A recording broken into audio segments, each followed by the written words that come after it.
Hey, so here's the deal. Um,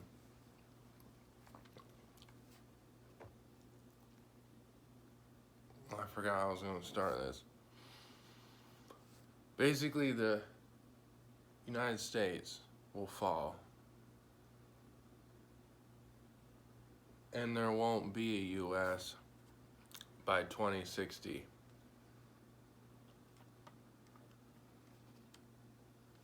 We can expect the first fracture to happen around 2030. Um, Probably some kind of outside influence takes the U.S. over the threshold. The first fracture in and around the year 2030 will be something like a lot of riots, a lot of civil unrest, maybe met with force.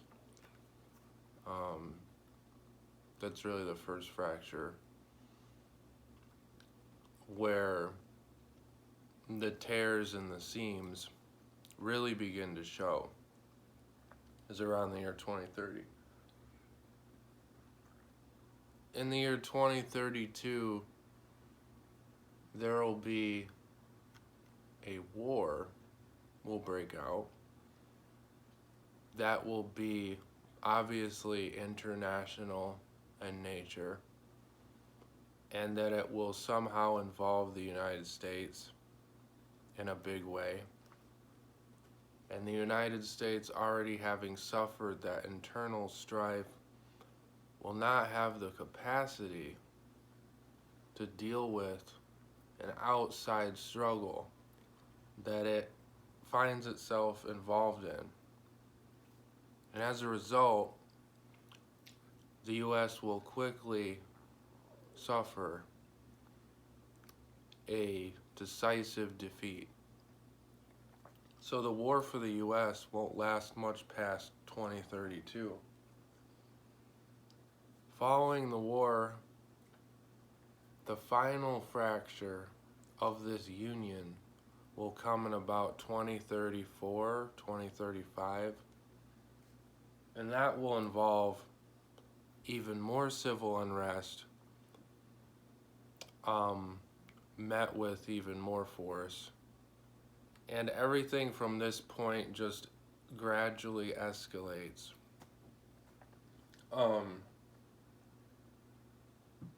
The internal fracturing of the country will become so great, probably in the 2040s.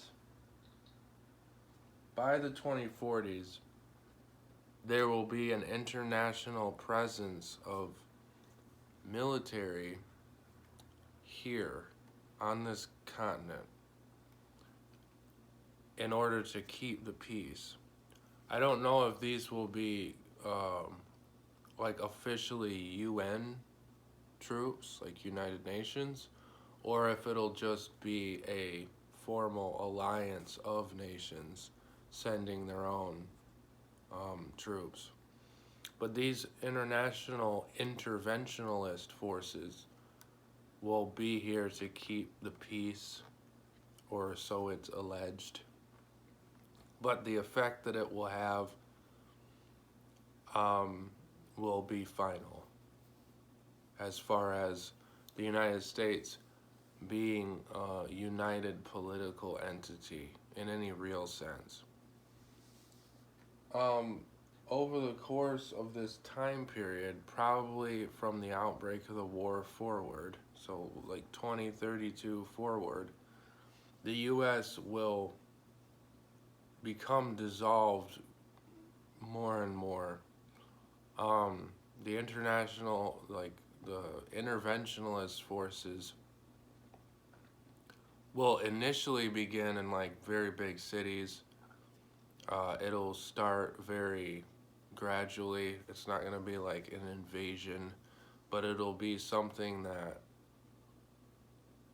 powers that are around the world that would have the interest of stability in the U.S. for economic reasons will send sort of insurance troops to keep the peace and to maintain good trading relations. That's how it'll begin, but it'll slowly devolve into literal peacekeepers with open conflict.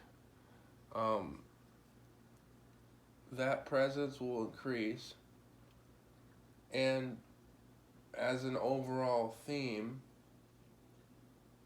past the year 2032, probably pushing into the 2040s, the United States will resemble more and more the I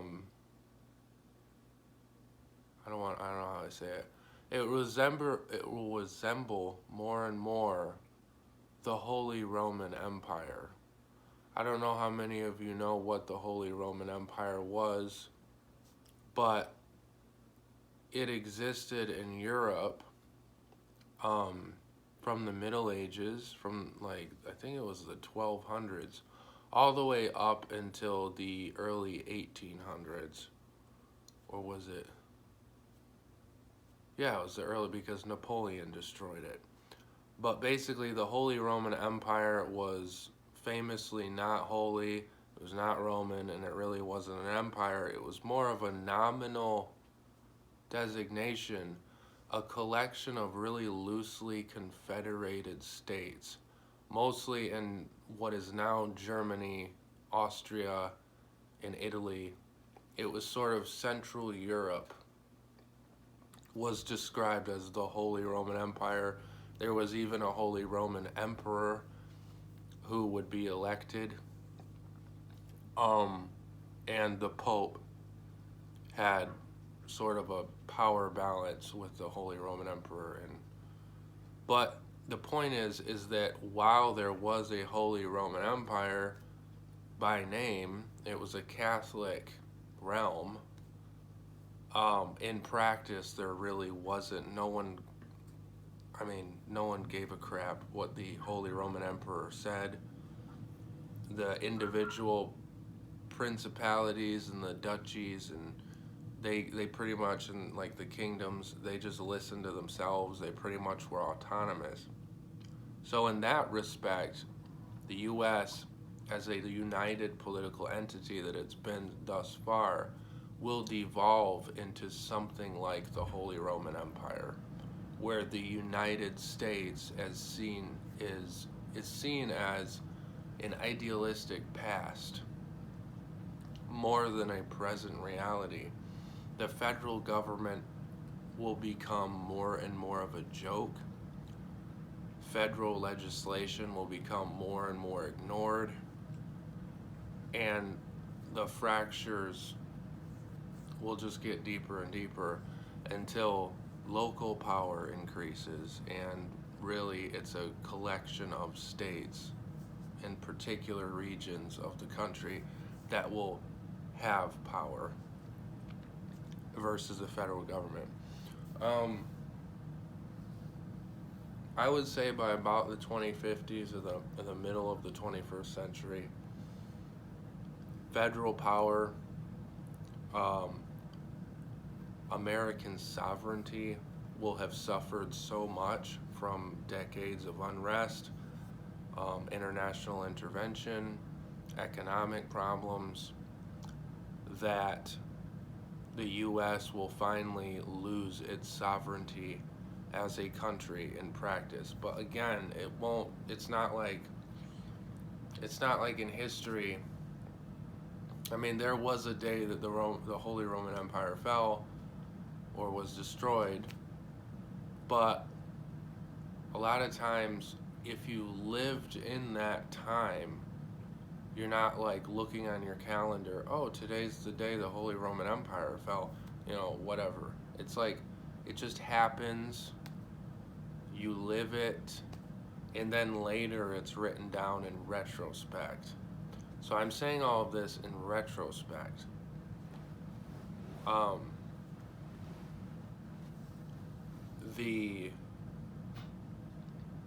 So in other words, The United States as a united political entity will have ended by the middle of the century.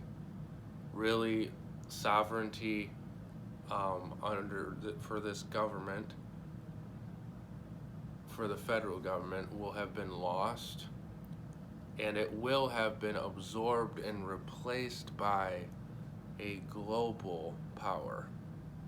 I don't know what this global power will be called, really doesn't matter. I don't know if it'll be some kind of United Nations on steroids. Like, it'll be some sort of global Congress that really has the real power in what happens in the United States. And the federal legislation won't matter. But there will also be fractures or factions in this nation, certain areas and pockets of what you would call rebellion to this global power. And they will, for a while, maintain their own individual sovereignty, even if the United States as a whole does not. But that all will transpire before the end, well, certainly before the end of the 21st century, but it'll likely all materialize by like 2060. So